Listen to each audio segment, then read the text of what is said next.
तुमच्या मनातले प्रश्न दिवस 6वा. कुंकुमादी तेल चेहऱ्याच्या सौंदर्यासाठी वापरलं जातं हे तुम्हाला माहिती असेल, पण अनेक प्रेक्षकांनी विचारले की हे नस्य करण्यासाठी वापरलं तर चालतं का? चला बघूया.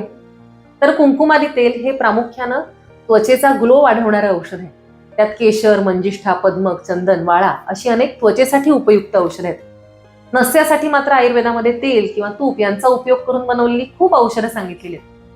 कुंकुमादी तेलाच्या नस्याने काही लोकांना फायदा होतो, विशेषतः डोळ्यांसाठी फायदा होतो, त्वचेसाठी होतोच.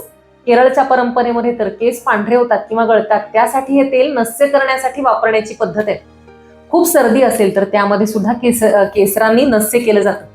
म्हणून जर तुमची प्रकृती वात किंवा कफाची असेल, वारंवार सर्दी होत असेल, केस पांढरे होत असतील तर तुम्ही कुंकुमादी तेलाचं नस्य करू शकता. केस पांढरे होत असतील तर त्यामध्ये याचे खूप छान रिझल्ट दिसतात बरं का. फक्त दीर्घकाळ हे तेल नस्य करण्यासाठी वापरायचं असेल तर एकदा डॉक्टरांचा सल्ला नक्की घ्या, कारण त्यातलं केशर थोडंसं उष्ण आहे हे लक्षात ठेवा.